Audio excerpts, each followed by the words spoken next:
Welcome, beautiful friends, to the Way of Mastery Lesson 2C. We're on the third part of the deepening of Lesson 2. We won't finish this week. It's going to be next week when we finish deepening Lesson 2. But everybody's got their piece of paper and a pencil because there's a surprise tonight. Those of you who are watching at home, or if you're watching online later, you're going to need a piece of paper and a pencil. There's a surprise coming. And it's at the very end, so you got to stay to the end. No, I'm just kidding. If you need to go, go. If you need to get up and go to the restroom, there's one by the front door, one at the bottom of the steps, and one back behind the kitchen.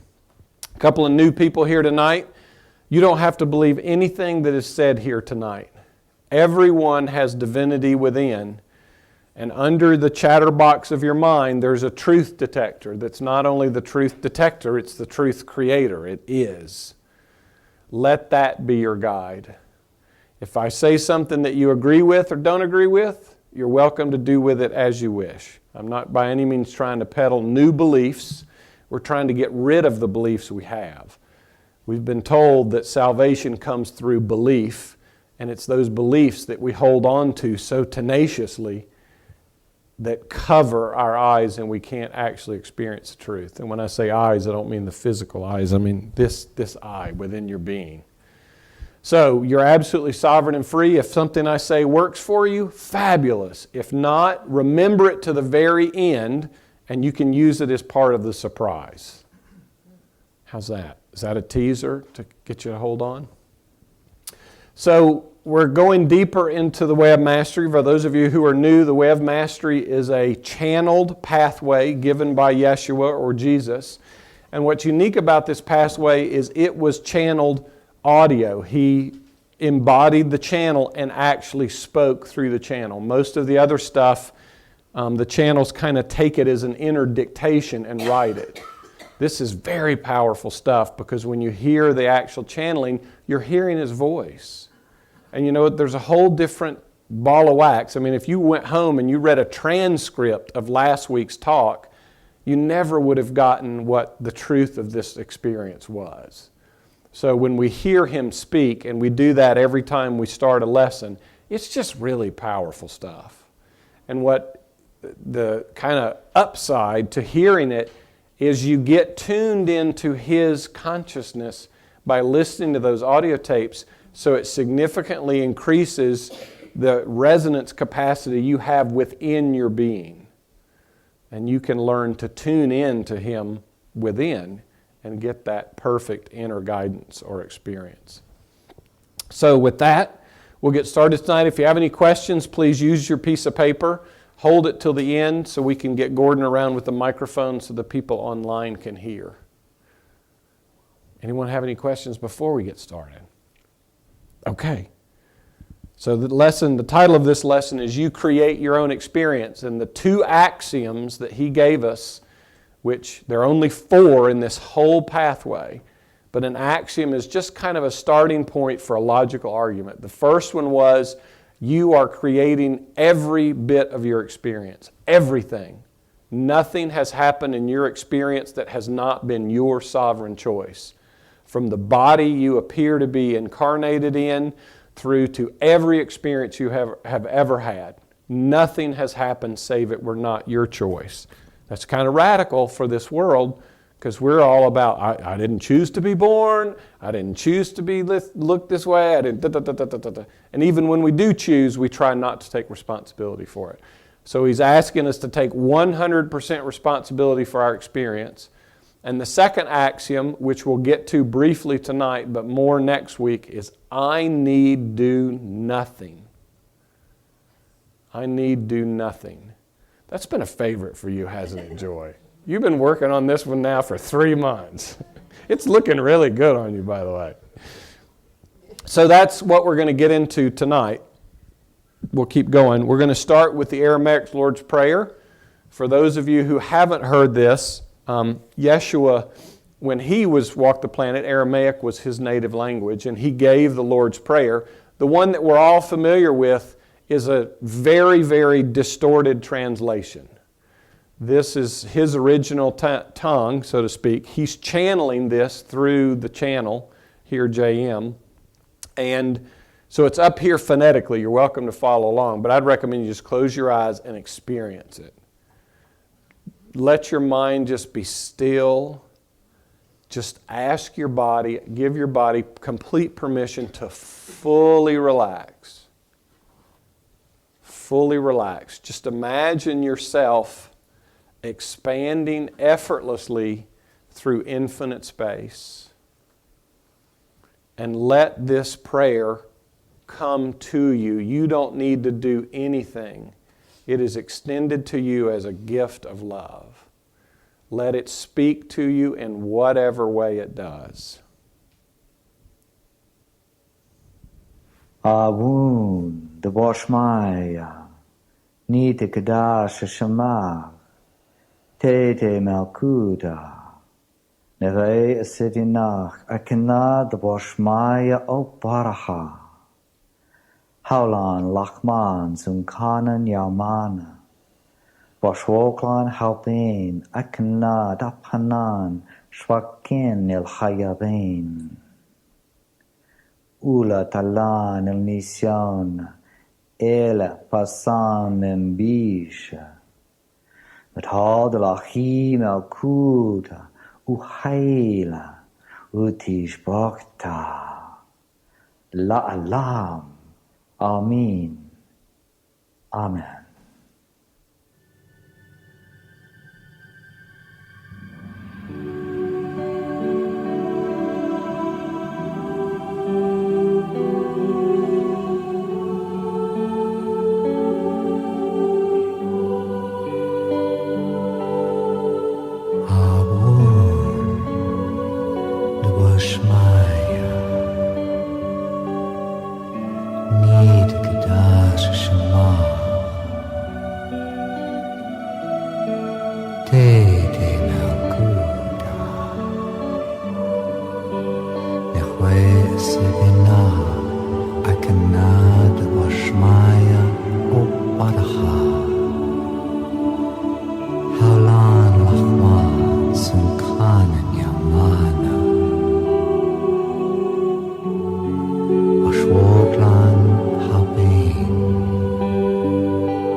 That's beautiful.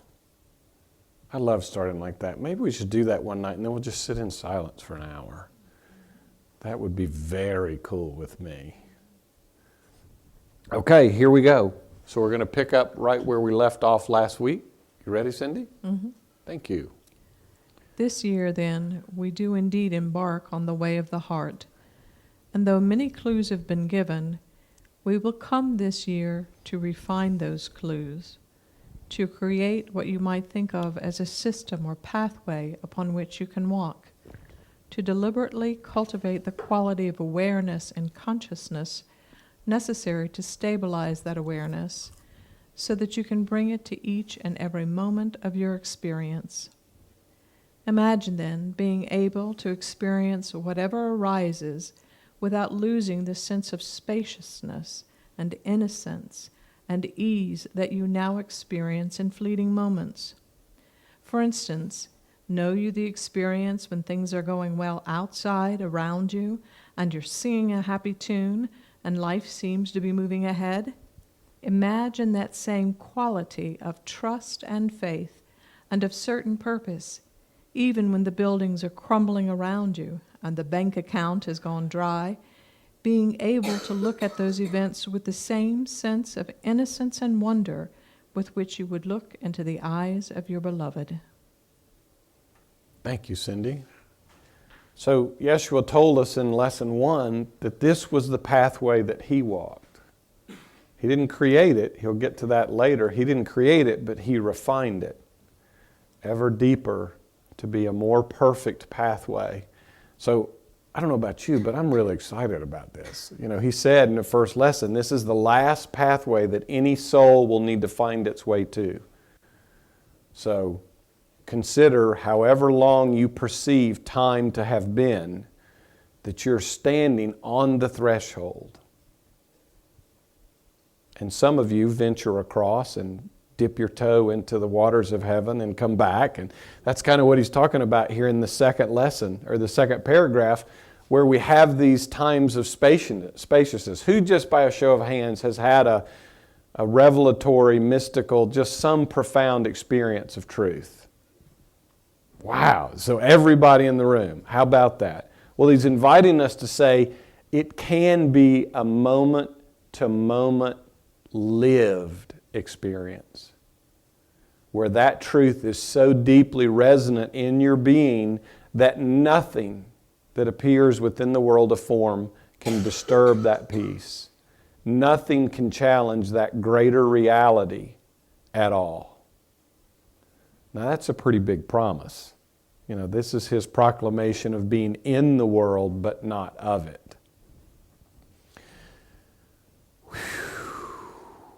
So he's given us clues. Clues are all over the place. You know, as you start waking up, you're going to begin to see them all over the place. This teaching that you knew since you were a little kid, all of a sudden is going to speak to you. And we were talking about this yesterday with Jenny, that all of a sudden it's like, bam! This teaching that you thought meant this, all of a sudden just explodes into this revelation of clarity. And you just go, oh my God, it was there the whole time. The whole time. It's just like our secret decoder ring wasn't quite calibrated just right to get the deeper meaning. So that's what I'm going to try and do tonight, is peel some of those layers back and reveal more and more and more and more. You can always go back and watch these videos because a lot comes out and you may miss something, so you can go back and get it later. How many of us have had that experience of things going really well in life and you're just convinced, you know, it could never go bad. But then something like this happens where the bank account runs dry or a relationship falls apart. I kind of called it the wheels falling off your bliss bus. You know, how many of you have been on that bliss bus for a while and then the fall, you know, something happens. But he's saying, of course, those are all simply shadows within the dream. They're images going across the screen. And we're going to awaken so deeply into the truth of our being that no event in life, the death of a loved one, the loss of a job, anything can disturb the peace, the truth that is true always. Because all of our fear that we attach to the world is related to our body-mind survival. And it's surviving in the way that we have determined that it should, at a certain standard of living, with a certain amount of friends, whatever that is. And when that doesn't go the way we want, on the level of form, we feel threatened and our peace is disturbed. And oftentimes we deeply suffer. But there's a greater truth that when you come to embody it, when you experience it and you release every idea you've ever had, every concept you've ever had, and you just surrender completely all of your being, and that truth embodies you and comes to live the life that you once thought was yours, It is a magical, magical thing. Jesus calls it the happy dream in the Course in Miracles. I think he understated it. It's way more than happy. At least that's my experience of it. So the opportunities where our peace is lost, those are our golden opportunities to go, oh, I'm really attached to this. Why am I allowing this relationship going bad? Or, they were out of hot, fresh donuts at Krispy Kreme. Why am I allowing that to take my peace away? And we all laugh, but our peace can be taken away by the most subtle things. By the most subtle things. Even the slightest twinge of annoyance is something, unworthy of the mind of Christ. But nonetheless, as we let those things come up and we recognize, oh my gosh, I've made this situation really important. I've made this, as my experience as a body-mind, more important than my infinite divinity. Do I really want to do that? How's that plan been working for all of us? I don't know about you, but mine was full of an extraordinary amount of suffering. A lot of striving, a lot of efforting, a lot of failure. But in love, none of that. All that goes away. When your identity truly shifts from your body-mind, which we think we are, that babbler in our mind, to the spirit, because then you know your eternal nature. And each of you have had some look at it. Every one of us threw our hands up. When I asked that question earlier, imagine you can live in that state of awareness in this world. And why not? The only thing that's standing between that as a permanent experience and what you may be experiencing now is everything that you've valued more than that truth. And we let those go kind of through forgiveness. So here we go. For you see, such a quality of awareness is perfect mastery. Within it is discovered perfect peace and perfect freedom, perfect joy, and uninterrupted communion with all of creation.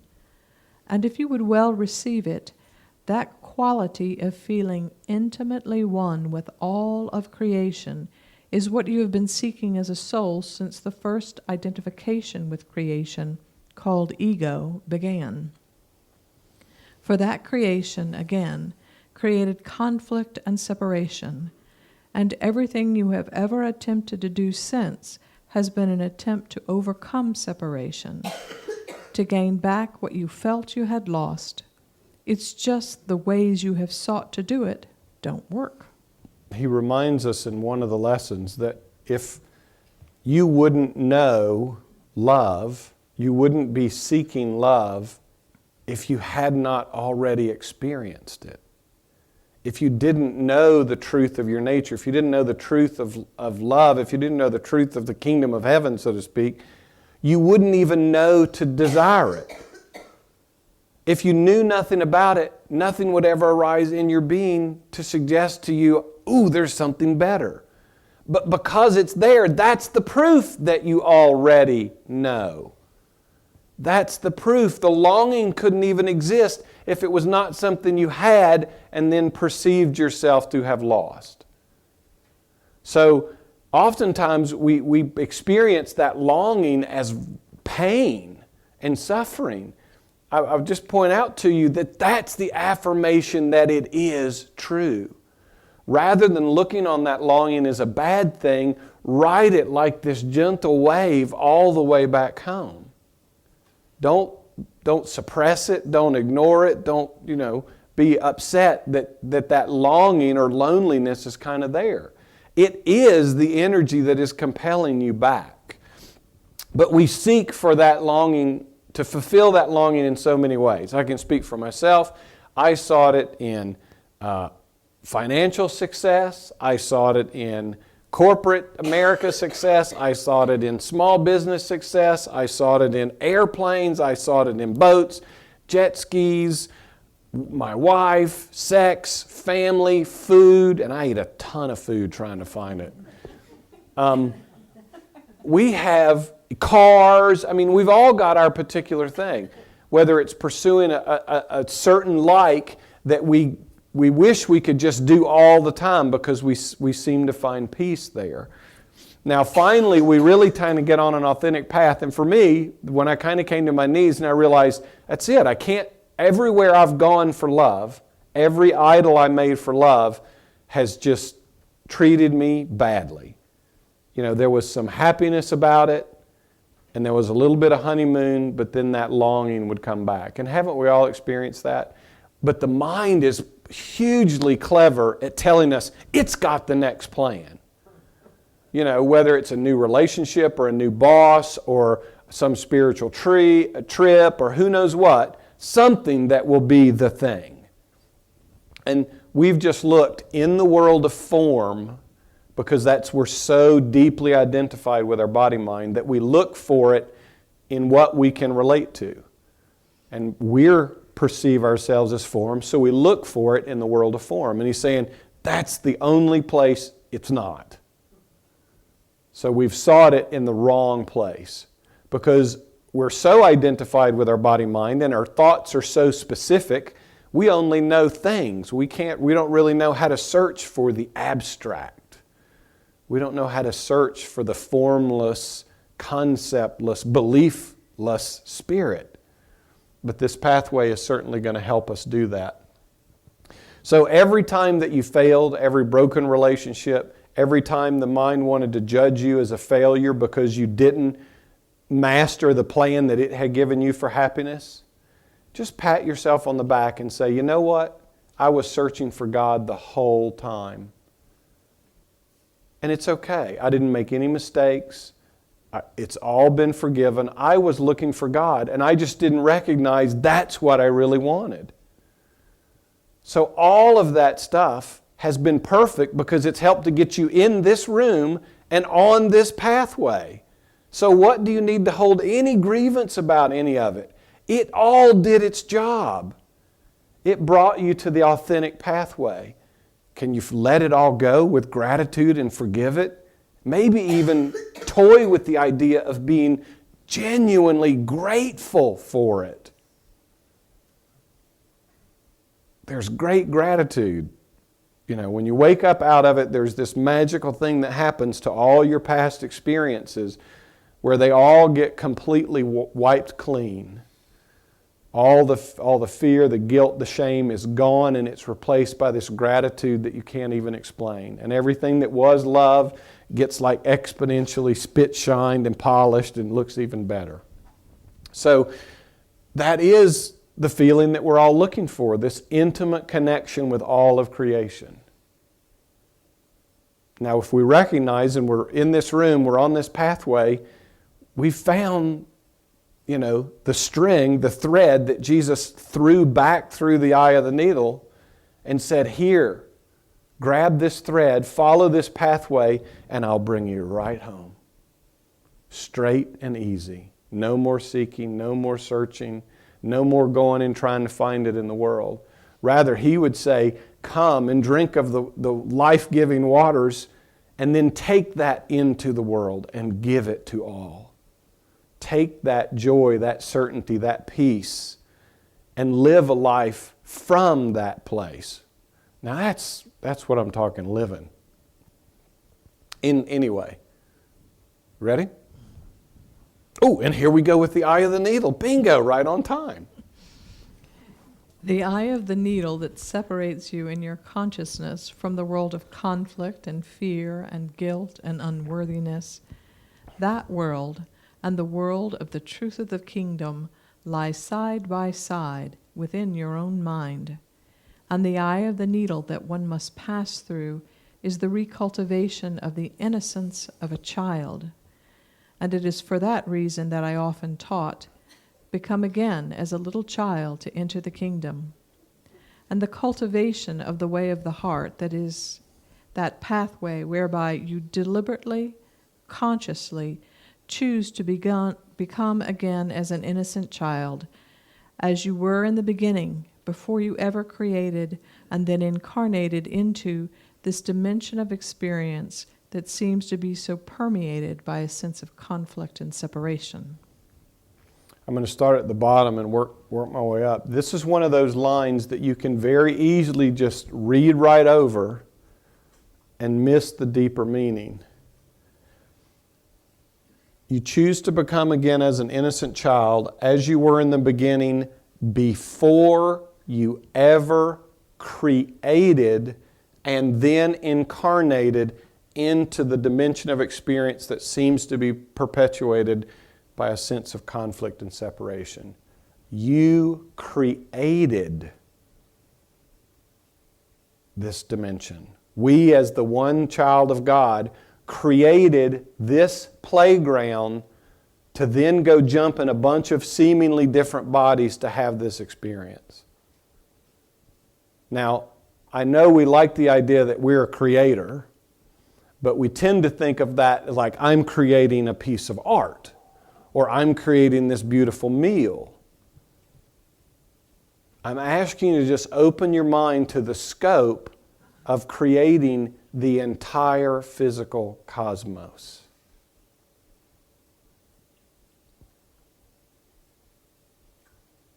That's big. That's really, really big. And we hold on to our tiny little creations like, don't take this away, don't take this away. But contemplate that line. He said earlier in lesson 1 that there is nothing outside of you. So all creation has to be happening within our one being, our one infinite mind. We created this physical cosmos before we even chose to incarnate it and experience it as though we were in it.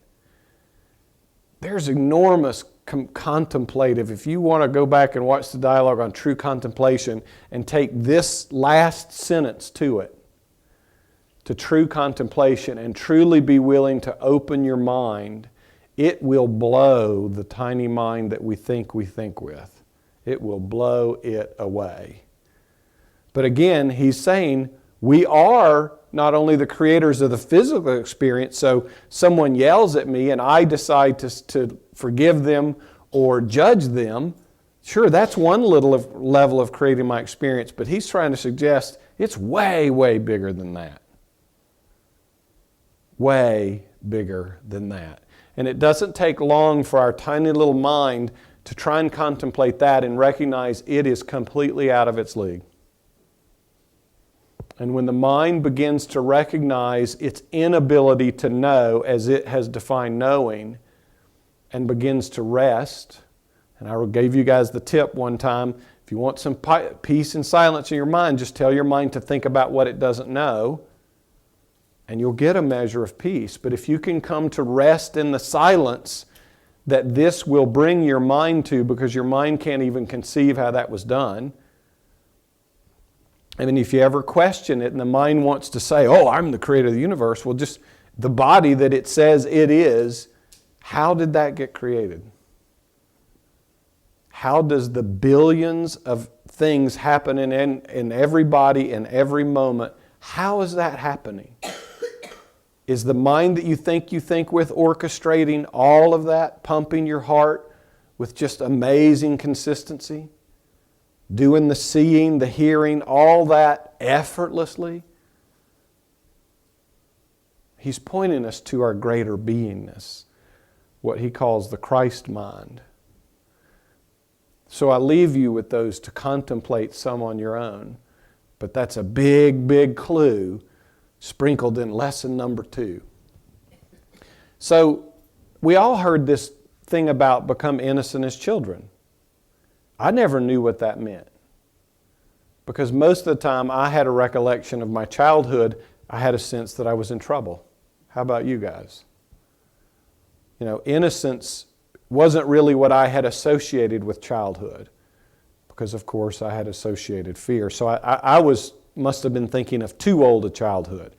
I think he's talking about the kind of innocence that we all see and experience when we look into an infant's eyes. There's pure enlightenment right there looking right back at you, because that child has not developed a concept, hasn't developed a self-image, hasn't developed, right, wrong, good, bad, doesn't even know the difference between me and you.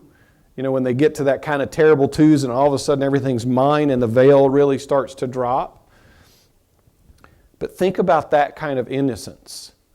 Not about as you were a child, but the innocence that's just a clean slate. An absolutely clean slate that doesn't even know that it doesn't know. It's so innocent, it has no concept that it needs to know.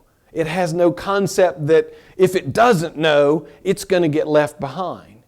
It's just a state of pure, innocent being. And he says, before we ever did any of this, to return to that state before any of this was ever created. So when you begin to think of innocence, kind of start couching it in that way rather than tying it to your body-mind experience of childhood. Think of it just as absolutely clueless as a bag of rocks. Just still and nothing going on there. Well, we just talked about the eye of the needle a moment ago, and he gave me that symbol when, you know, I started with the Course in Miracles, and there's a thread through the Course in Miracles, there's through Course of Love, they're all related. But he just said, all you need to do is hold this thread and follow it. Now, of course, I thought I knew better, and there are many times I would, think I'd had a shortcut or something, and I'd find my way lost. He'd always very gently bring me back to the thread, but follow that. So he asked us this conscious cultivation, recultivation of this sense of innocence. So work on that, not trying to return to your childhood, although the mind, that's what it wants to do. That's what it perceives as attractive and sexy, because someone was taking care of it. It didn't have any worries, didn't have any cares. That's still too much knowledge for the innocence of a child that he's asking for. We're talking about wiping your mind clean before anything ever arose in it that was conceptual.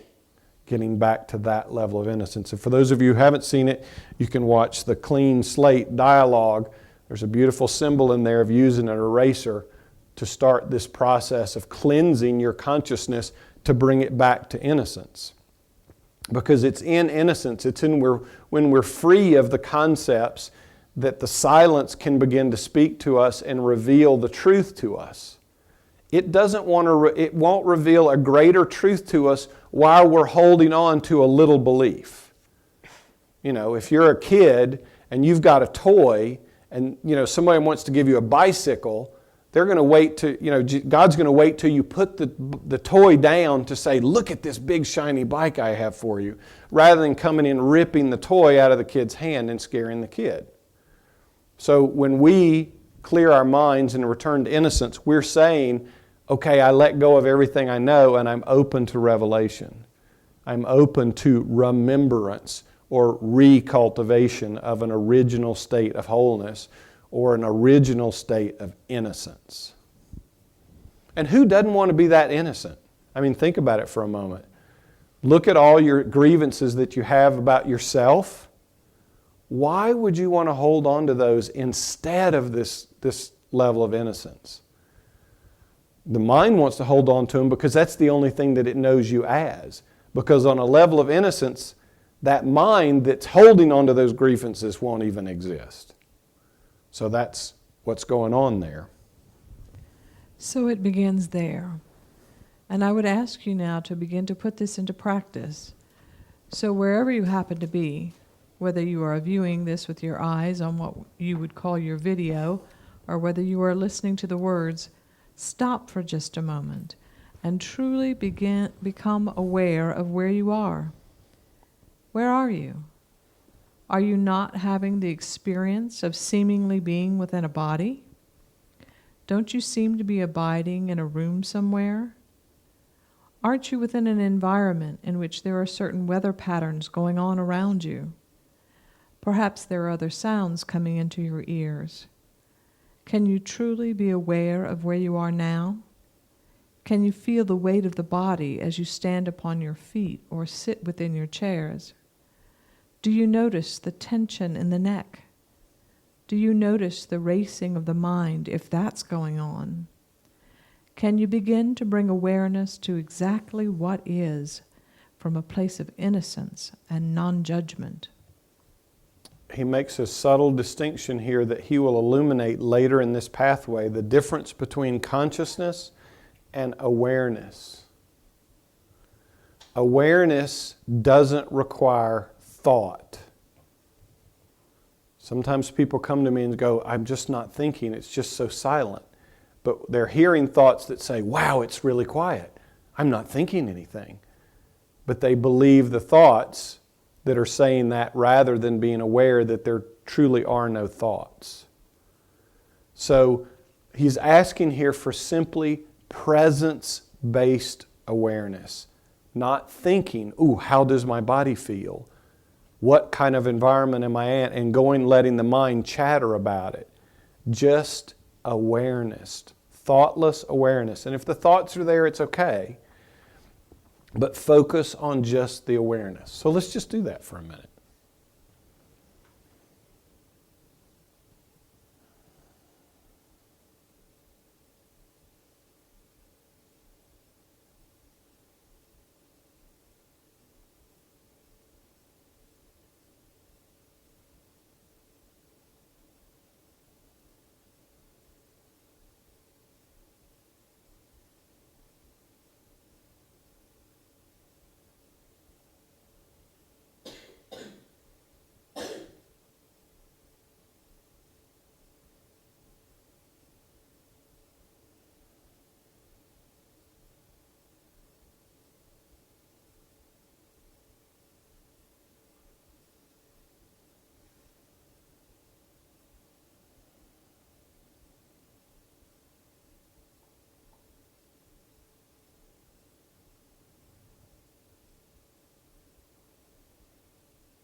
Awareness requires no effort. Sorry, Joy.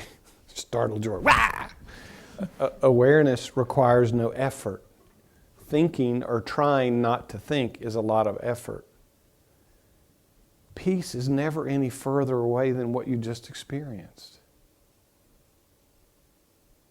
We want peace so desperately. That's how close it is. All we have to do is stop.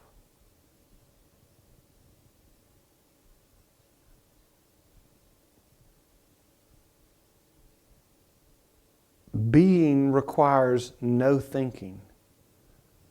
Being requires no commentary. Just pure awareness. And do any of you know where awareness comes from? Did any of you create awareness yourself? It's ever present. Have you ever been anywhere and not been aware?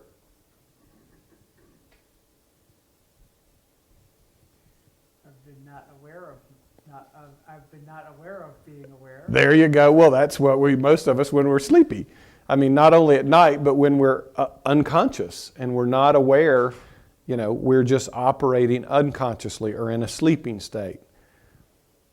But pure awareness exists. It's all that truly exists. You can't get any better at it. You can't make any more of it. You can't ever lose it. You can allow it to be and rest in it, or you can run away from it with all of your stories and your distractions and your sleepiness and everything else. That's how close peace is. And I don't know about you guys, I could feel it. I could feel it in you. Did any of you need to go to a weekend retreat to learn how to meditate? Did any of you have to get in some sacred posture and hold the right hand positions and, have your chakras all perfectly aligned? No. Awareness requires nothing. Nothing.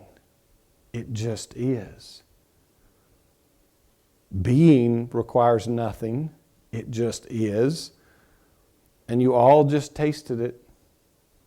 You can come to cultivate the ability to be in that state of pure awareness, regardless of what appears to be happening within or without. And why not? Wouldn't that be a great practice to recultivate that innocence? Because the awareness didn't need permission, it didn't need help, it didn't need any modality, it didn't need any permission, nothing. It's so close, we're so used to it, but we don't even know it's there that we don't recognize it, and we don't recognize its spiritual significance.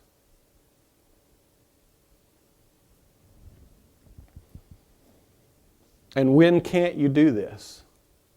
So he says, we ask you to begin to put this into practice. And he will never tell you in this entire pathway, he respects your sovereignty as Christ. He will never tell you to do anything.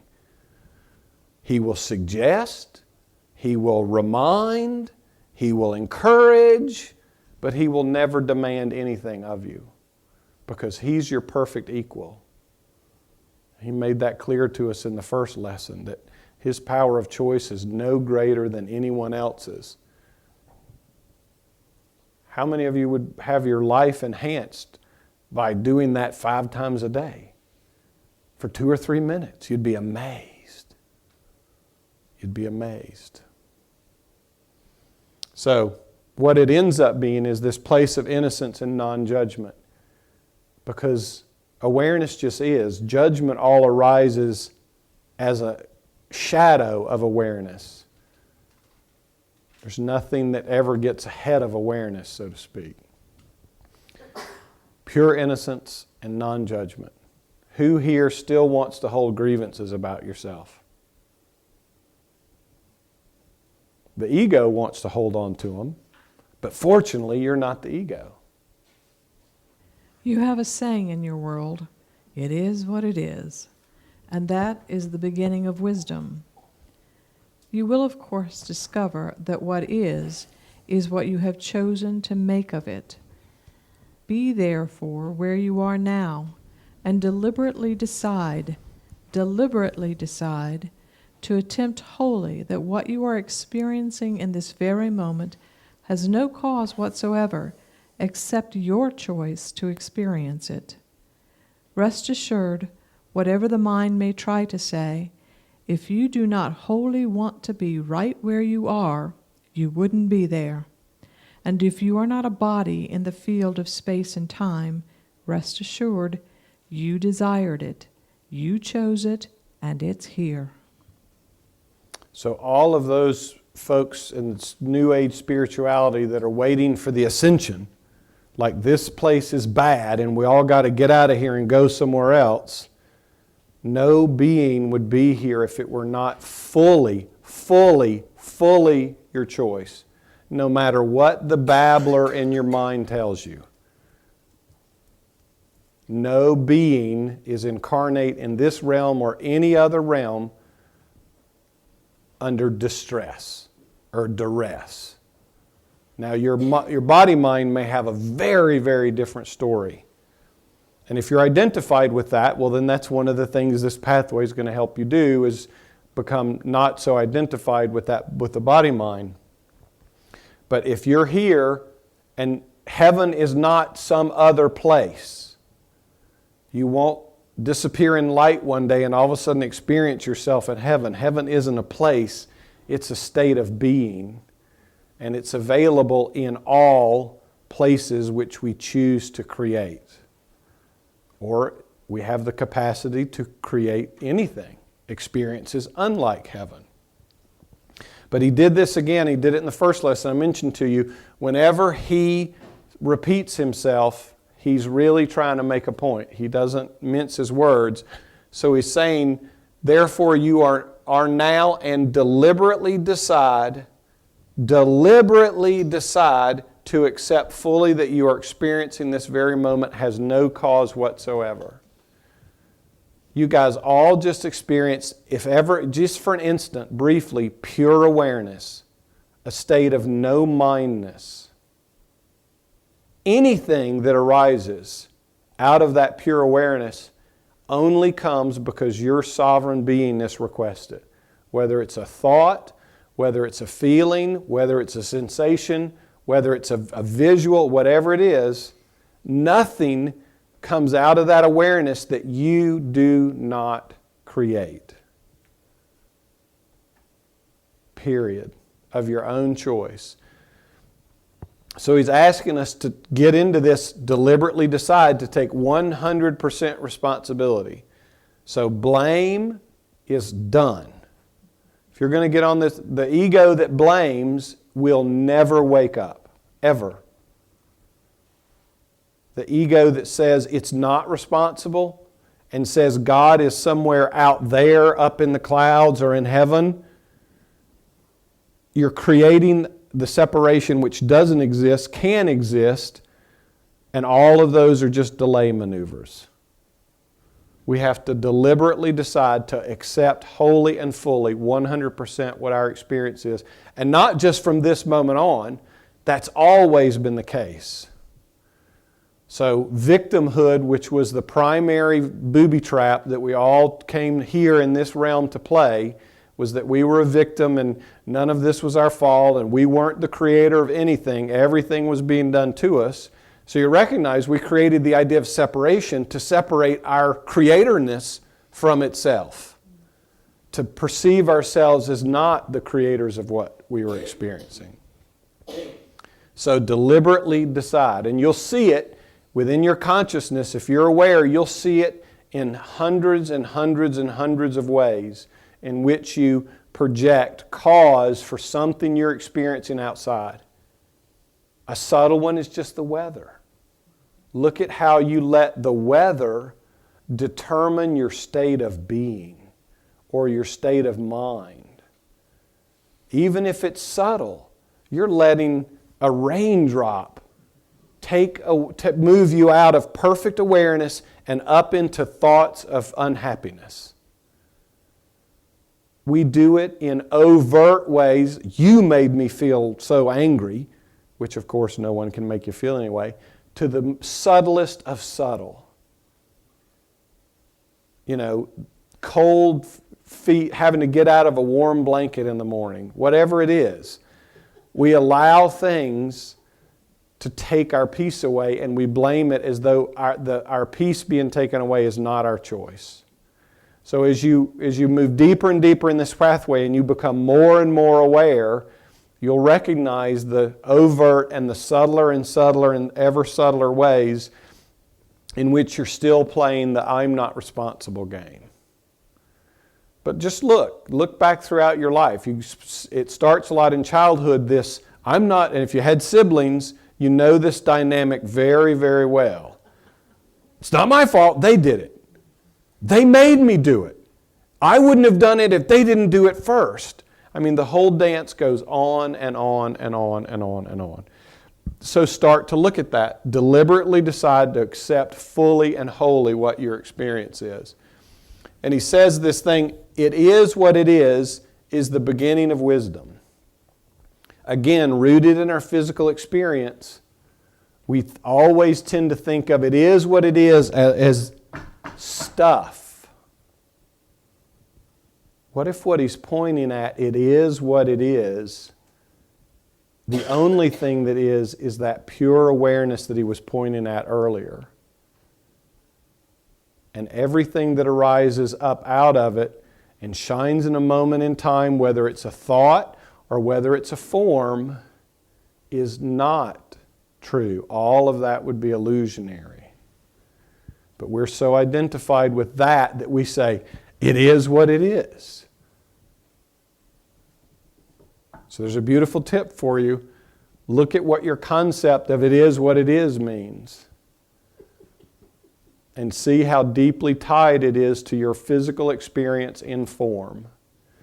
And just look, if you look at a situation and say, well, it is what it is, just know that right behind that you've probably got this whole string of judgments which the body mind will want to say, and it's that way because of da-da-da-da-da-da-da-da. Or it wouldn't be that way if da-da-da-da-da-da-da, if so-and-so had gotten elected or whatever. It rarely stops with it is what it is, just pure acceptance.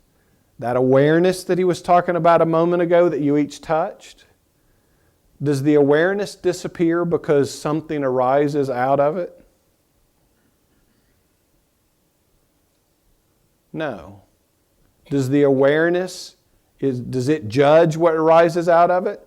Or does another thought arise that judges whatever is? Here's another beautiful contemplation. It is what it is. As a pure state of being, rather than a set of judgments about something you see outside or within related to thingness or formness.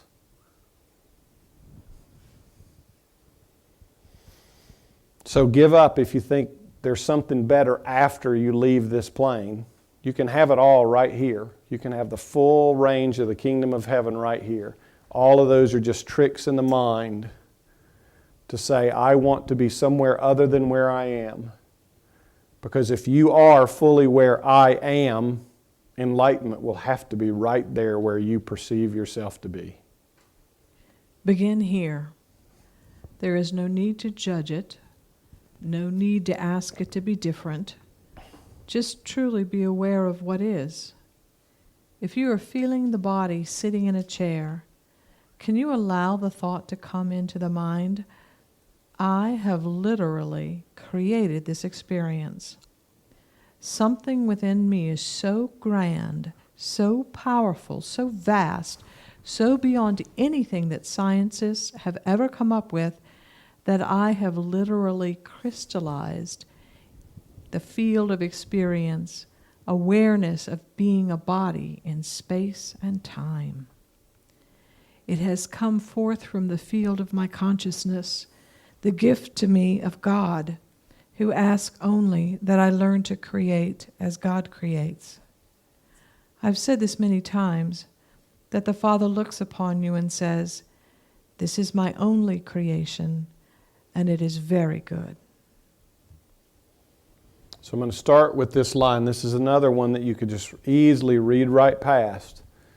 But man, the jewels are just dangling off of it if you'll pause on it.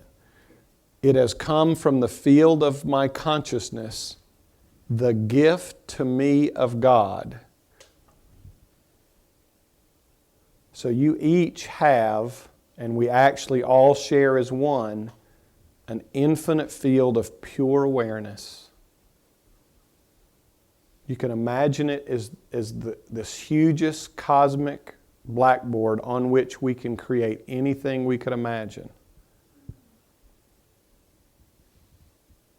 That's not the babbling, thinking mind that you think you would identify as consciousness.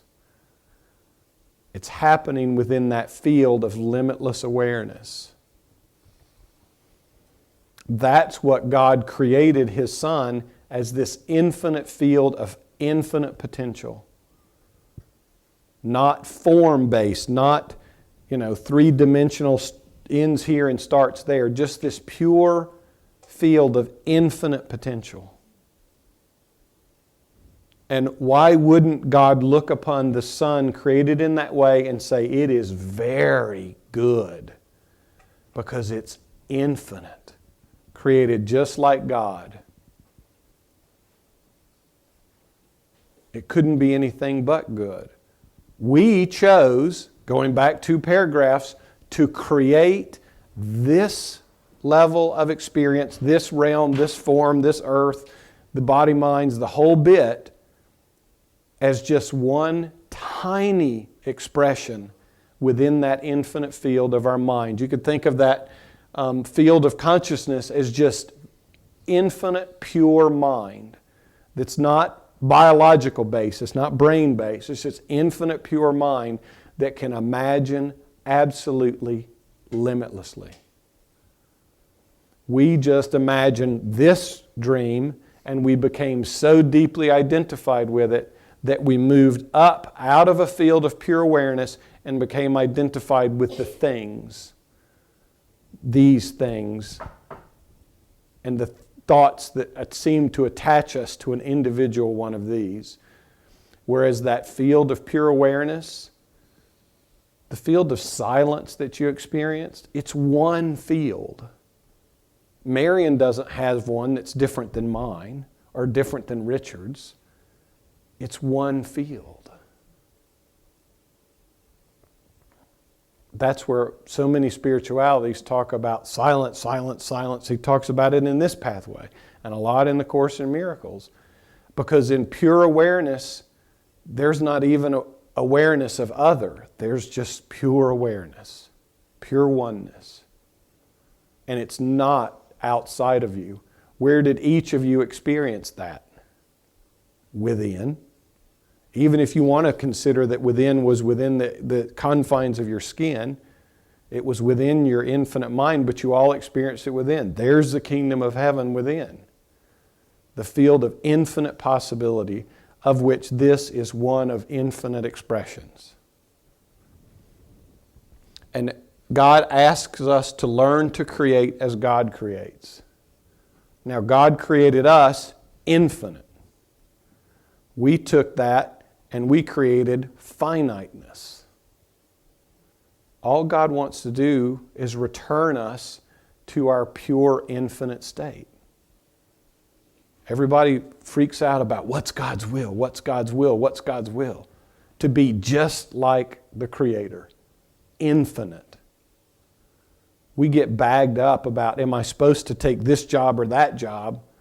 You know, we're making form important rather than erasing form out of our mind and hastening back through the eye of the needle to our infinite beingness. And the more you rest in pure awareness, the more you rest in silence, the better. So, again, he's talking, being here, there's no need to judge it, no need to ask it to be different. How many of us have thought, you know, the world was a bad place and we needed to save it? Or somebody needed to save it. Somebody needed to change it, of course. Or people needed to change. No one needs to be fixed. No world needs to be fixed. Everybody walks this pathway and recognizes what he's trying to reveal to us about our true nature. There won't be any conflict in the world because there won't be any conflict within that has to then get projected out onto the big screen of the world. But how many of us would this thought just arise randomly if you're sitting in a chair? Who thinks this thought would arise out of nowhere in their mind? Can you imagine how open your mind has to be? How willing you have to be to consider that axiom that I have literally created the fullness of this. And he asks us to do that. He asks us to open our mind to that possibility that I'm creating the whole range of this experience. And again, I'm not talking to you as body-mind. I'm not saying, Stephen, it's all your fault. You got us all into this. It's not. It's our one Christness. It's that one field of awareness. But this is what he shared with me, that as he became more and more open, the silence began to drop these kind of thoughts into his consciousness. Because he was becoming more and more open. He was getting more and more comfortable with this idea, I'm creating. The Creator and I are one. The Father and I are one. I am created in the image of the Creator. Now, if you think you're just po-pity body mind who's wondering about where your next coffee's coming from, what's the possibility that this thought pops into your consciousness? Extremely rare. Extremely rare. But as you begin to open to it, love, the voice for love, will come to start revealing the truth to you in this way. And when it starts happening within your consciousness, it will freak you out. Because, of course, the body-mind will hear that thought and say, how arrogant. You got to be kidding me. We didn't create anything. Anything to get you not to believe it. But the more you open to the voice for love, the more you hear these thoughts. And this thought will resonate deep within your being because, of course, it's true. And you'll be open and you'll want more of those thoughts. You'll want more of that truth to be revealed. You'll be more eager to go to the silence because look what might be awaiting me in the silence, rather than in the chattering box of, why don't somebody pick up the trash around here? So, that's big. Something within me is so grand, so powerful, so vast, so beyond anything that science has ever come up with. But the important thing, something within me, not a God outside, not some big powerful creator out there, something within me. Whatever you think me is, you can start there.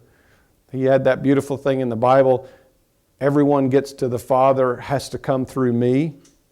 And of course, everybody in the world interpreted that to mean, if I don't have Jesus' stamp of approval, I'm screwed. Like he was the one and only Son of God. He addressed that in the first lesson and said that's categorically not true. Everyone is the Son of God. He's one of many awakened beings. But you get to that who I am by going through your own story of me and transcending your own misidentification with the body-mind. You go then on unto the Father. Now, He's more than happy to help you. There are guides like crazy, angels, masters, whatever. Get connected to your inner guide and they'll help you to this realization. Because that's all that God wants you to recognize, is that you're infinitely more powerful than you could ever imagine. And the ironic thing is, we use that infinite power to create this tiny little gnat of a mind that is so good at convincing us we're a worthless piece of shit. That takes extraordinary power. Can you look upon the ego within and go, something in me so grand, so powerful, and so vast has been able to create this experience to make me believe I was not as God created me. How powerful must I be? Now that's a whole different way of looking at it. You can honor your creation, our creation, of the whole dream of separation, including the ego, and love it for its, that was the rules of this sandbox that we choose to play in, rather than continuing to fight it. Fighting, it's not going to do it. He's asking you to, there's no need to judge. It doesn't need to be any different. It's going exactly as we designed it to go. But we don't have to play in it anymore if you don't want to. So there are lots of presence-based modalities. A lot of kind of energy work or body-mind in body work kind of stuff about bringing awareness to your body. Vipassana meditation is one. Anything that can just help you come to an experience that is right here, right now. It can't be other. It's not something you're looking for in the future or in the past. It's bringing your awareness and experience to this moment. And that's not a thought-based thing. Can I make one comment on that?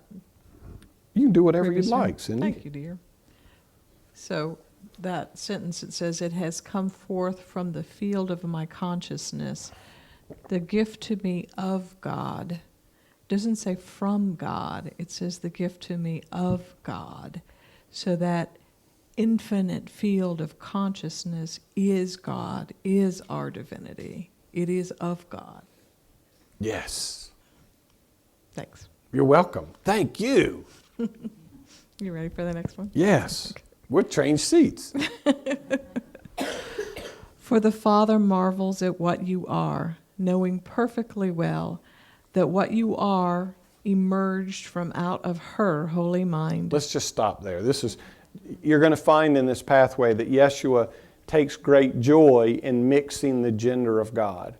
In the English language, we don't have a gender-neutral term. But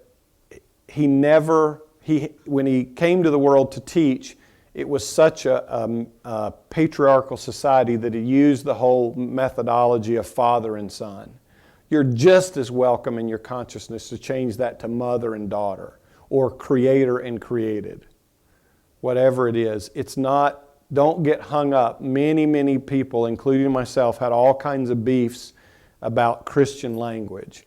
If you can just drop all of those objections out of your mind and just let them go, substitute whatever works for you. But He'll take great joy alternating those, the sex and the gender, because of course, field of infinite awareness, our soul, so to speak, doesn't have a gender. It's not like you're a female soul or a male soul. It just is.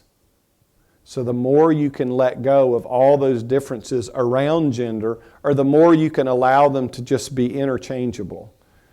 But if you look within your consciousness, you've got tons of ideas of feminine and masculine. And things you like about one and all that just creates more separation. All of that was, of course, designed to do it. Because rather than us just being one child of God that was creating, now we had to have another one to create. As we were in our image, as we perceived ourselves as body, we couldn't auto-birth, so to speak. We had to get someone else to couple with us in order to create. It was another way of making our creation conditional on something that appeared to be outside of us. So anyway, He'll take great pleasure at poking and tweaking, because through this pathway He'll do the best He can to undo many of the erroneous perceptions that arose out of Christianity. Now, He knew nothing about Christianity. That was not what he taught. That came much after He left this world. But nonetheless, so keep going. Thank you, Cindy. Likewise, look upon your creations and marvel. How is it that you could abide in this time frame on this planet? How could it be that you can place yourself behind the wheel of an automobile and actually get it from point A to point B? That is a mystery and a marvel, and no one knows how it's done. And yet, it is done. The reason it's done is that all power has been given unto you, and what you decree is. For a man or a woman shall decree a thing, and it shall be so. You have decreed this moment. Own it. For by owning it right now, you can begin to sense the incredible and awesome power that flows through you in each moment. It is the power to create. So I've said this before, this sense, this image of going back to God and God just welcoming the prodigal son back. Well, did you have a good time? What else would you like to create? You did a magnificent job creating. No judgment about anything that we've done in this realm. No judgment, or you didn't do it right, or you didn't do it good, or you didn't do it anything. Just celebration. Can you look upon your creations in that same way and just marvel at them? And say, look, behold my ego script. I did it very, very well. I played it full out. I completely forgot who I was. I got so into the part and I became so deeply identified with it. I played the part perfectly. Give yourself the Academy Award and then drop your script. You don't need to continue it. Now, the ego will really like to get you on a self-improvement plan because the ego wants to become God. That's what we're trying to do by making us the ruler of our own little tiny domain. But self-improvement is another trap. How many of us have been down the road of self-improvement? Tony Robbins or how many other, self-realization is the only thing that matters. That self that thinks it needs to be improved is the illusion. That is the script. That's what never really has existed. Self-realization will solve all of that in one either flash or moment or whatever, however it comes for you. Maybe it'll come in 1,000 little ones. I don't know. So, and not only your creations, because the body-mind will want to keep your creations to what your your body is, my creations of art or my creations of my suffering or my story. But remember a couple paragraphs back, we created this entire realm. So everything that happens on this planet is our one same self creation. Can you marvel at all of it? All of it. So many times in here he's asking and he's giving clues, are you willing to expand your consciousness and embrace ever greater rather than this attempt to say, no, I'm not responsible for anything outside of me. He's giving you clues to start to expand your awareness. Now the body-mind will go, oh my gosh, I had nothing to do with 9/11. I'm not responsible for that. I'm not responsible for the starving kids. Because we, of course, perceive that there's judgment around that or that something bad has happened. But again, the Father looks on all our creations and says, behold, they're very, very good. So can you just look upon the world and let it be? And go look at the magnificent variety that we have got, all that our one beingness is playing 7 billion scripts. And there's only a handful of us that know it's a joke. There's only a handful of us that know, ooh, there's something else much greater going on here than we perceive. Can you look on some new invention and go, wow, that emerged from my infinite field of awareness? All these newfangled ways to communicate. 100 years ago, if they would have said, you'll be carrying a device that will allow you to communicate with someone on the other side of the world, after they called bullshit, they would have said, that would be a miracle. We have symbol after symbol after symbol in our world, especially around communication, that is mirroring the truth of our one unified consciousness. And all of these are symbols of our desire to return to perfect communion and communication with all of creation. How anxious are you when you can't find your phone? Because it is the symbol within your being for connectivity, and we all desire that, despite the fact that there are telemarketers out there. But we created that too. So I love this invitation. Here's Yeshua himself. Can you look upon your creations and marvel? Judgments are your creations. Your suffering are your creations. He's not asking you to look on them and suffer more or try and hide them. He's saying, look on them and marvel.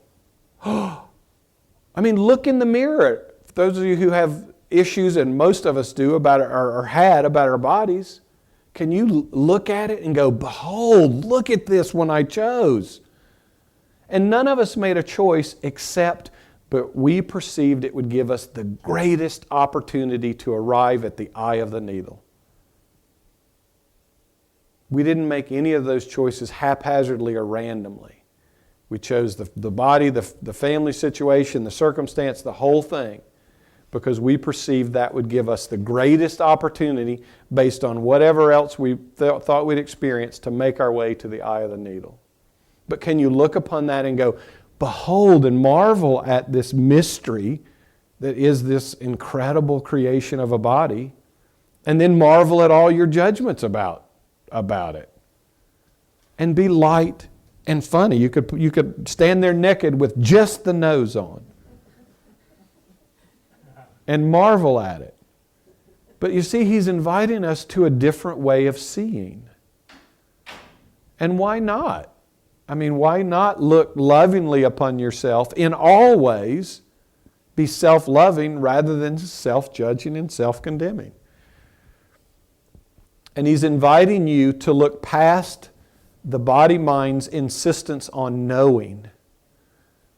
Even with these pathways, even with A Course in Miracles, didn't you have to know what it meant, what it was telling you? He's saying, you know what? Knowing's way overrated.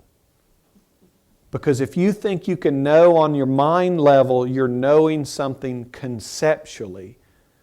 You're knowing it in the specific, not in the abstract. You're knowing it as a part of something, not as the whole.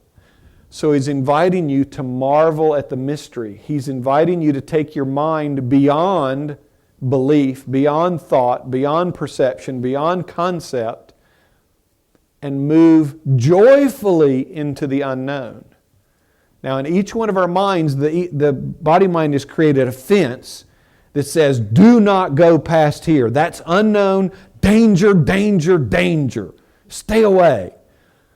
And it was really good at scaring us back into our known comfort zone. No matter how small, no matter how suffering, no matter how whatever, we were always ready to come back to the known.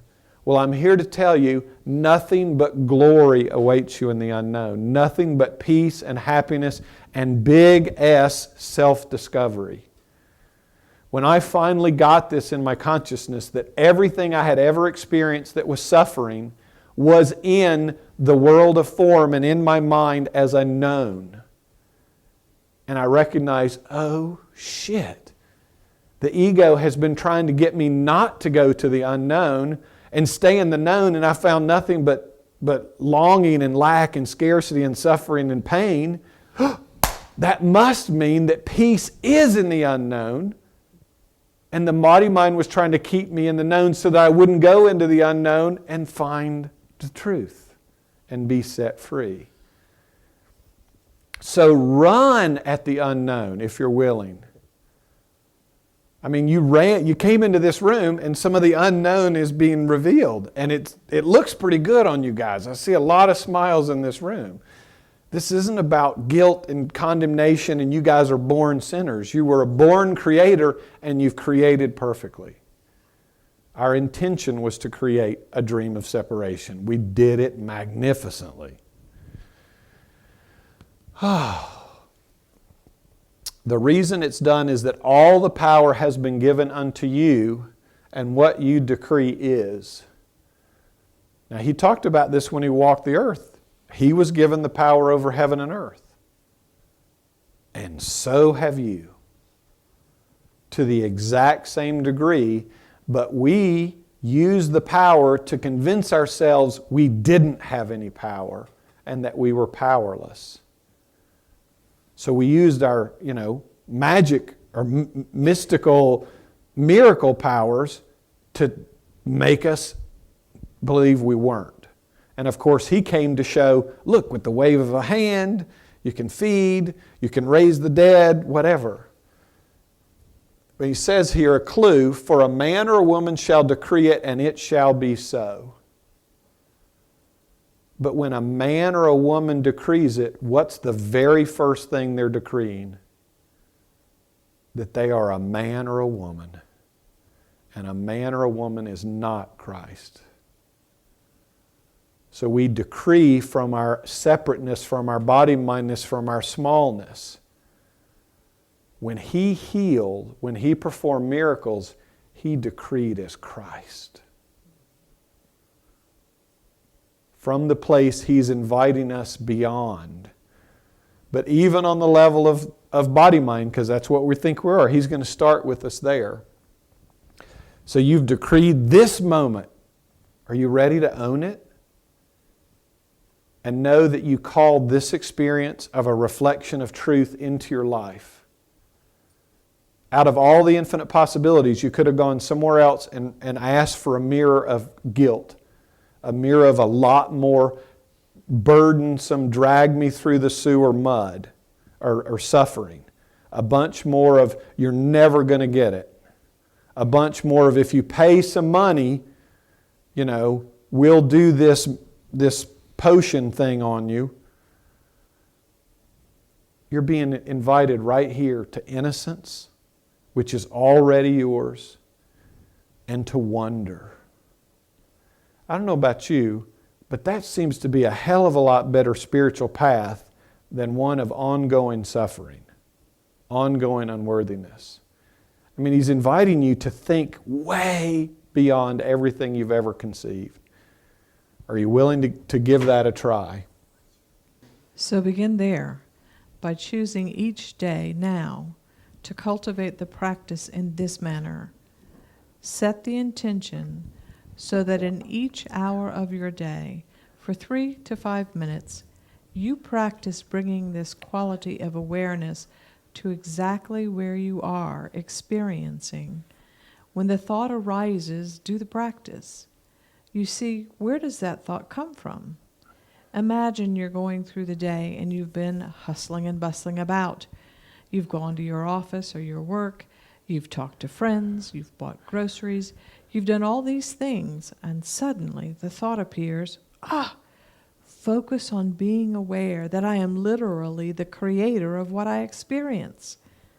Do you think it just happened by accident? No.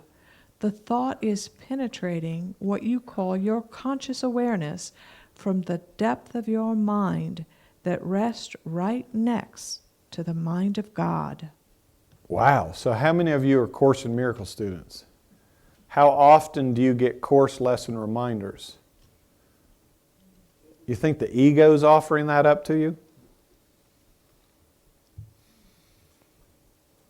I mentioned this once, but I'll mention it again because it's really exciting. We have this train of thought that we perceive to be us. Those of us who have gotten on a spiritual path, particularly A Course in Miracles, we then tend to find that this other stream of consciousness is coming in that's correcting our misperceptions. It's offering us a course lesson reminder, or it's offering us something that we go, oh yeah, I want that. Well, right there within your consciousness is the split. You've gotten the body-mind, you've gotten love so close that love is almost thought for thought, replacing and correcting your ego body-mindness. You think you're the ego voice. The truth is you're this voice. We stick with the ego one for a really long time because we're trying to fix it. In the Course in Miracles, Jesus calls it a tiny little gap. It's the distance between the first thought and the second. Which one are you? Are you the source that bursts the thought of a reminder, that bursts the thought to not judge, that bursts the thought to forgive? That's what you are. Not the one that has to be corrected all the time. So I only point that out to remind you, if you have them that close, let go of this one that needs to be fixed. That's the last thing the ego wants to hold on to, that gets you to fix it. Just identify with the truth that's coming in your mind. And the more you identify with this, the less those ego thoughts will be there. So, here's a tip. You get the reminder. So love manages to sneak into your consciousness through the back door while you've been all distracted and asleep, and reminds you, I'm supposed to do this practice.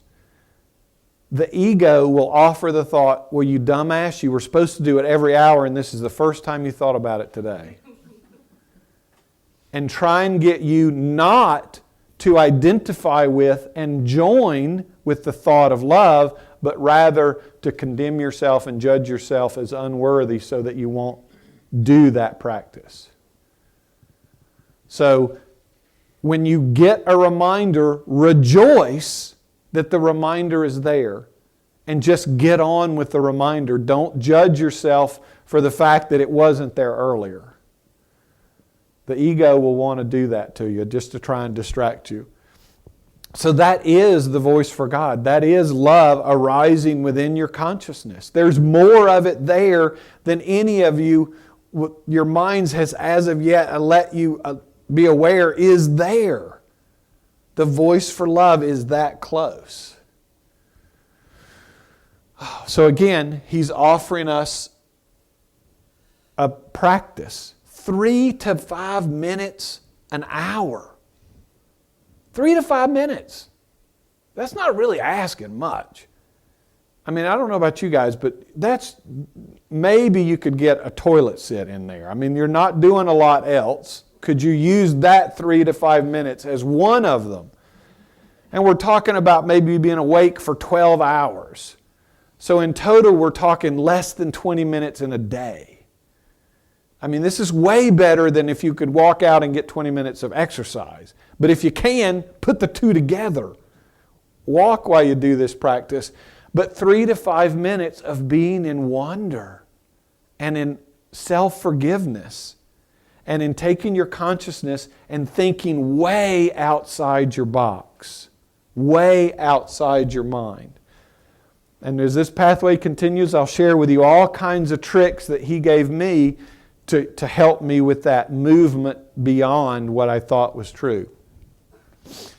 So inviting yourself to focus on being aware that you're literally the creator of what you experience. How many of you really enjoy being in nature? Well, what if you included in that, rather than the awe of nature which you've attributed to God, are you willing to allow the thought to drop in your mind, oh my gosh, what if it's true and I'm creating this? How in the world does that happen? But that feels really good. Maybe that's why it feels so good while I'm out here in nature, because nature's saying, thank you! Nature is welcoming its creator back. He talks about this in A Course in Miracles. The symbol of trees will lean over to shade you. Yeah. So to say thank you. So I don't know about you, but this is a joyous practice. But it will drag up stuff from within you where the mind says, there's no damn way. But you can look on that with the same innocence and go, oh, while I'm discovering the fact that I'm Christ, I'm also creating this experience of trying to oppose the truth. Wow, look at how powerful I am that I can even create this internal conflict. That I can create this desire for truth and this robust self-doubt.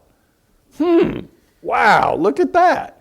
Is that an energy I want to continue? So he's just inviting us to move past judgment. Judgment serves no purpose but to separate. And it's not so much what the judgment is and whether the judgment is right or wrong.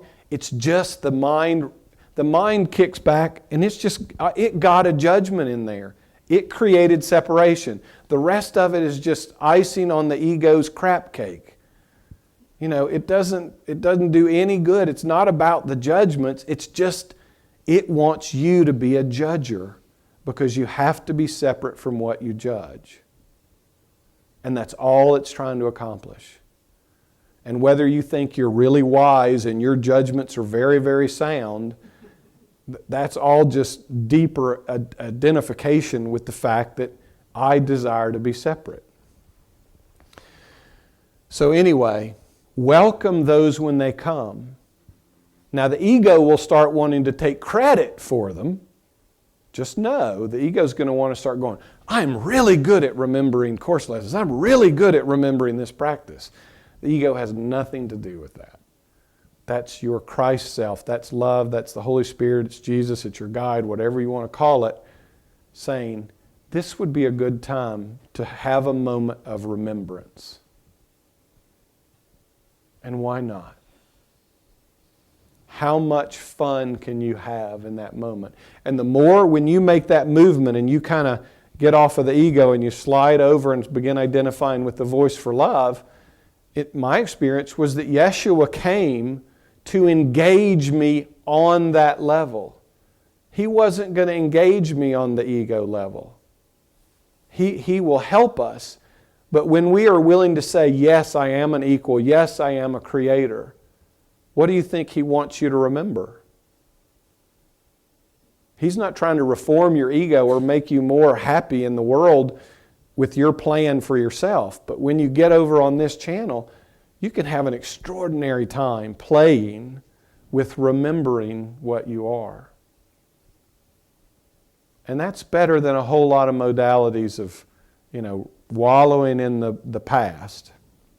And again, all this is present moment experience. Opening your mind to say, wow, if that thought can drop in as a reminder, and if I have mastered distraction, I must have within me mastery already. Can I master this reminder? Can my intention be so pure that I get the reminder without having to rely to think about it? Because the thinker to remember is the ego. So one of the modalities that Yeshua and I worked with was I had symbols. I had a phone that had a reminder app on it, which was a very helpful reminder. But he said, are you willing to trust that I'm more accurate? Are you willing to trust and let go of your tool that you were using to remember and rely on love? How deeply can you move into that trust? So, distraction, attraction. Ego thoughts are distracting. Love thoughts are attracting. Invite all the attracting thoughts you're willing to have in your consciousness. Because the biggest law of attraction is love being drawn back to itself. You can play with thoughts of distraction as long as you want. I think we all already founded ourselves on that. But attracting thoughts. Therefore, the power to generate that very thought is the effect of God's will entering into your field of being and penetrating the veils of distraction and shining forth as the thought, oh, that's right, 5 minutes every hour. Can you feel the awesomeness of that? For you are linked to the mind of God, and God knows how to bring you back to complete freedom and perfect peace and the mastery of this entire realm. How many of us thought we had to figure out how to get back to God, complete freedom, perfect peace, and mastery? God knows how. Are you willing to get on the God bus, or you insist, I've talked about this before, get out of the driver's seat and let Jesus drive, or let love drive, because they already know the way? Or you still want to insist on, I've got the map, I've got to get there by myself, my separate self? 5 minutes an hour. 5 minutes. Try it for 5 days and see if you want to go back to some old practice. You experience this kind of joy, this kind of wonder, 5 minutes won't be enough. Then it'll be 6, and then it'll be 8, and then it'll be 10, and they'll be like stringing pearls on a necklace, and before long they'll just be all pearls. And you won't want to not be in a state of wonder. You won't want to be in a state of suffering and judgment. It'll have nothing to offer you. Therefore, those who truly love God, those that would truly awaken, will feel something compelling them to master this simple practice for 5 minutes of each hour. They will learn to delight, and they will look forward to it. And pretty soon those 5 minutes will stretch into 6, and then 10, and 15, and 50, until finally there is established in their awareness, like a background, if you will, the awareness that everything that arises, they have decreed it, and so it is. 5 minutes for every hour is not much to ask. For 5 minutes, every hour, be you therefore as you are created to be, a creator, decreeing that which brings forth experience, and never again allow yourself to tell yourself, well, I'm really here because I have to be. I'm really just doing this because, well, it's what I have to do. How many of us have lived in that last sentence for a lot of our lives? Not a very happy way to live. 5 minutes an hour.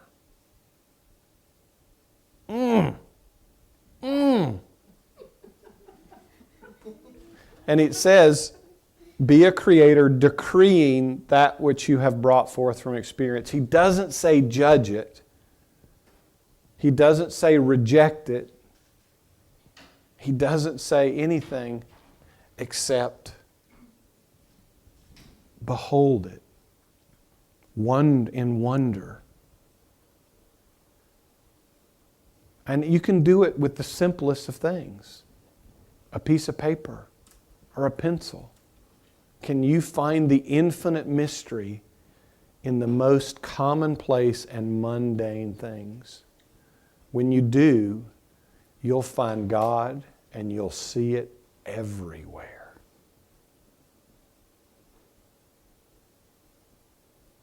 But our mind has tricked us into taking everything for granted.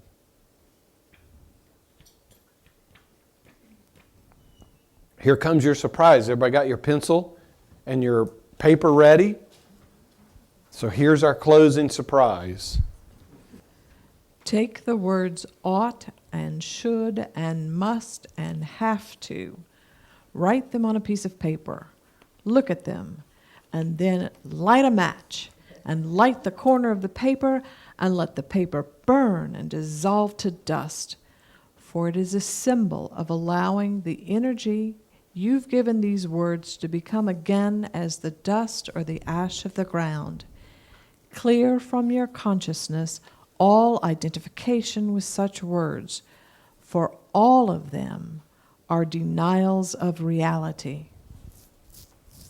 Because, of course, you're God, you're Christ.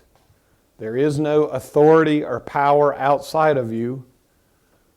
Why? Who would tell you you ought to or should to or must or have to?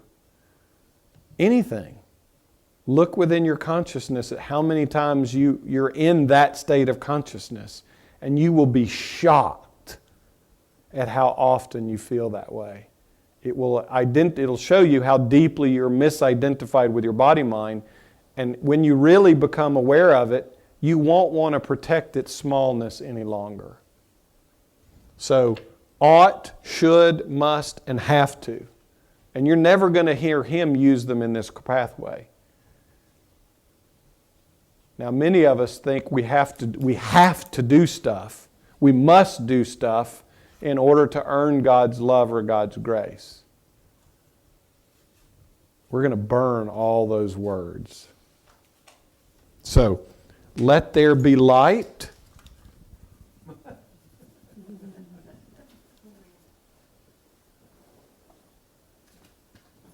So, on your way out, please feel free to burn ought, should, must, and have to. And you're welcome to put anything else on there. And ask Yeshua to join with you in this intention to remove this from your consciousness. And all its sundry, little ego friends that come along with it. But put it in there, let it burn, and be done with it. He's asking us to do it, so let's join him in doing so. He asked us in A Course in Miracles that all we really need to do is deny all of our denials of truth. Ought, should, must, and have to are our denials of our reality. So this is our symbol, and we'll do it collectively and together. And we join as one in this intention for our one self, for each and every one of us to have the experience of freedom that comes from letting go of this egoic, small-based consciousness. How much fun is that? And you know what? I got to marvel for a minute at the wonder of a remote control to light a fireplace across a room. Marvel at that creation. I mean, is that not the coolest thing? How does that happen? I mean, can you imagine if we were trying to have this conversation 2,000 years ago when he was here and we would have been trying to light a fire? I mean, he probably could have pulled off a miracle without even needing a little thing to just go, poof, fire. I mean, we're getting pretty close. I mean, this is more miraculous than we think. So will you guys join me in that kind of wonder? So will you allow your 3 to 5 minutes to be your drive home? The wonder and gratitude that you've called an experience like this that we can share as one, that resonates the truth which each and every one of us can feel, and I can feel that you feel it. How powerful a creators are we? I'm not the creator of this. We are the creator of this. Marvel at that. Can you see in this how many thousands of your prayers are represented by an answer of what's experiencing, what's happening right here? A culmination of a lifetime of prayers is being expressed right here. You asked for peace. You asked for certainty. You asked for love. Well, the Master's given us His pathway with the thread already thrown through the eye of the needle. And He's right off the bat encourages us to accept the truth that we're creators. And we always have been. And to marvel upon our creations and not judge them. And encouraging us to burn ought, should, must, and have to. Now in traditional religion, how much ought was there into? How much must, should, and have to? So you might just write all the sundry stuff about you learned in this world about religion on your thing and let it burn too. Cindy, thank you for your help tonight. So next week we will complete our deepening of lesson number 2. Who got a lot more out of this than if you had just read it? Woohoo! Is this not the greatest thing? And I'm so grateful to get to play this role in extending that to ourselves. Giving as freely as Yeshua gave to me. And sharing how He did just what we've done today within my own consciousness, to just peel it back and show more and more and more and more and more. So come back next week if you're interested. Anyone have questions or comments before we get to our guilt, shame, ought to, would, must, burn fest? Okay. Joy will help you out with that. Thank you, Joy. Anyone? Okay. A love offering. There's been a lot of love here tonight. Woohoo! This is all that this forum does anymore for a living, is extend love. If you're so moved, there's a basket on the other side. Please make a love offering or donation. If you're watching online, Cindy's got up on the screen in the upper right-hand corner of the One Who Wakes website is a little give button. You can click that and give a PayPal donation, or if you're watching later on Vimeo, would certainly appreciate it. This is how we are supported, and always by love. Now let's see. Can you join me in thanking our one self for loving us in this way? For giving us the kind of freedom that we could create all of what we're experiencing? And inviting us to not have guilt about it, but rather to marvel in it and to celebrate the fact that that's what we are. And we've been doing creation perfectly all along. And we're free to start creating in wholly different ways. Wholly, H-O-L-Y or W-H-O-L-Y. I do this work as an extension of Christ consciousness. And when I come, Yeshua comes with me, and a whole host of beings. And please, their joy is to join with you on the resurrection of Christ. Do you know how much fun they have in creating with creators? Creators who will stand in their truth, not, oh, I'm so pitiful, please forgive me. I mean, they're welcome to let us play that way, but you know, they'd love to join with you and create a new cosmos, I'm sure. So anyway, I'm grateful to them and I'm grateful to you. We love you with an absolutely infinite love and a perfect peace and an infinite patience. If this isn't for you, you're welcome to create how you're creating as long as you'd like.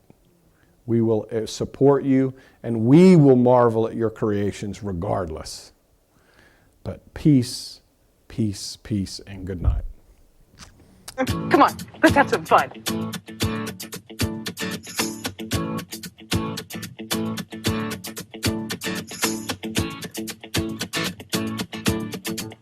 We call them cool, those hearts that have no scars to show, the ones that never do let go and risk the tables being turned.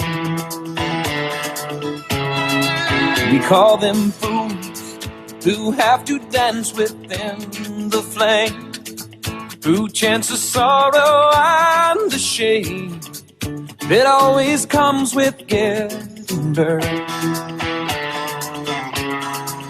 But you got to be tough when consumed by desire, 'cause it's not enough just to stand outside the fire. He's just gonna embarrass himself. No, you're just afraid that you're gonna be embarrassed. Mark my words, the kid's gonna get hurt.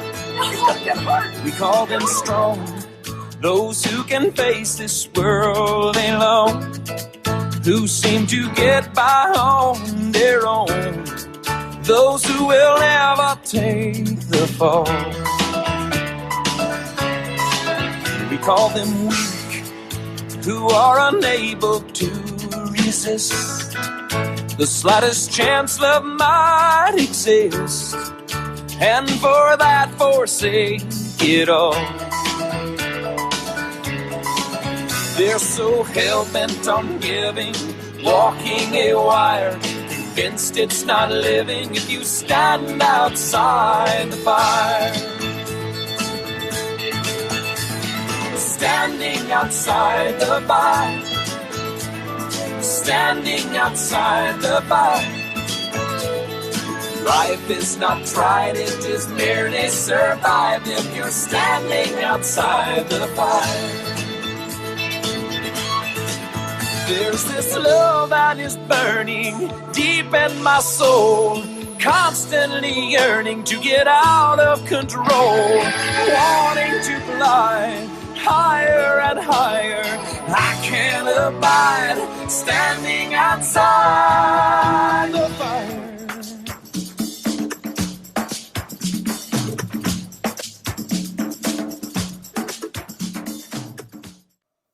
Beautiful friend, thank you so much for watching. The way of mastery is truly indeed the pathway given to us by the Master himself, Yeshua. I hope you've enjoyed it.